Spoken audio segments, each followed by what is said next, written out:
واجب الاحترام سامعین کرام، اسلامی سال کا پہلا مہینہ محرم الحرام شروع ہو چکا ہے۔ اللہ کے رسول علیہ السلام نے اس کو شہر اللہ المحرم فرمایا کہ یہ اللہ کا مہینہ ہے۔ مہینے سارے اللہ کے ہیں، مگر کبھی کبھی کسی چیز کی شان بڑھانے کے لیے اس کو اللہ تعالیٰ کی طرف مضاف کر دیا جاتا ہے۔ جیسے گھر سارے اللہ کے ہیں مگر بیت اللہ، اونٹنیاں ساریاں اللہ کی ہیں، صالح علیہ السلام کی اونٹی ناقۃ اللہ،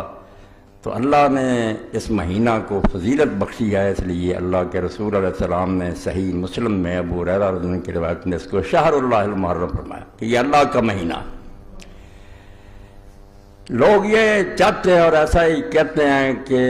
ساری دنیا کی قومیں جو ہیں ان کا سال خوشی سے شروع ہوتا ہے، اور وہ خوشی تو آپ دیکھ ہی رہے ہیں جیسے عیسائی لوگ مناتے ہیں، اور ان کی تقلید میں ہم بھی اب لگ پڑے ہیں ہوٹلوں میں شراب اور زنا اور ڈانس وغیرہ۔ یہی ہونا چاہیے، مگر یہاں ان لوگوں کی توقع اور امید کے خلاف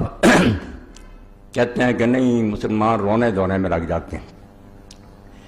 نیتیں بد ہیں۔ یہ نہیں کہ کوئی نیک نیت سے یہ کہتے ہیں کہ خوشی سے سال شروع ہونا چاہیے،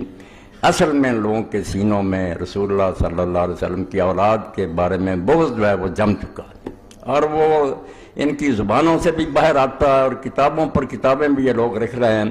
کوئی چھپی بات نہیں رہی کہ ایک طوفان بدتمیزی ہے جو برپا ہے۔ آپ اگر رسالوں کا اور کتابوں کا مطالعہ کریں تو حیران ہوں گے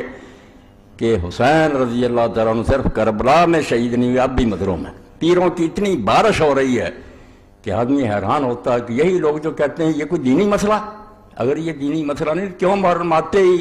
ہر رسالہ ہر کتاب اسی موضوع پر آتی؟ تو حقیقت یہ ہے کہ اس مہینے کا امام حسین رضی اللہ عنہ کی شہادت سے شروع ہونا، اور ذی الحج جو سال کا آخری مہینہ اس کا حضرت اسماعیل علیہ السلام کی قربانی پر ختم ہونا، یہ اپنی جگہ اللہ تعالیٰ کی حکمت کے مطابق بہت ہی مناسب کام ہے۔ جو لوگ دین کو نہیں سمجھتے وہ بے شک ہنستے رہیں، ناچتے رہیں، مگر اللہ نے قربانی پر سال ختم کیا اور قربانی سے آغاز کیا سال کا، تاکہ اہل اسلام کو پتہ لگے ہوشیار کے برہ دم تیغست قد مرا، کہ اے اللہ کے نیک بندو ہوشیار ہو جاؤ کہ تمہارے قدم جس راستے پر ہیں وہ تلوار ہے، تلوار پر چل رہے ہو۔ جانیں قربان کرنا، اپنی جان اللہ کے دین کے لیے بیچ دینا، یہ دین کا خلاصہ ہے۔ اس لیے ذی الحج بھی قربانی پر ختم ہوا،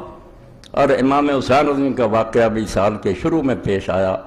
تاکہ لوگوں کو اس بات کا پتہ چلے نہ بینی کہ ہاں شاہ نکو نام بدستے سر بریدہ امید حد نام۔ دیکھتے نہیں ہو کہ اللہ تعالیٰ ان کے ہاتھ پر پیالہ رکھتا ہے، ان کو جام محبت کا پلاتا ہے جن کے سر کٹے ہوتے ہیں۔ یہ سر کٹوں کا دین ہے، اس لیے جو ناچنا چاہتے ہیں، ڈانس کر رہے تھے، وہ عیسائی ہو جائیں، دوسرے مذہبوں میں چلے جائیں، یہاں تو رونا دھونا ہے، ایسا رونا دھونا جو بیکار نہیں ہے کہ صرف رو کر آرام سے بیٹھ جاؤ، نہیں، قربانیوں کو یاد رکھنا۔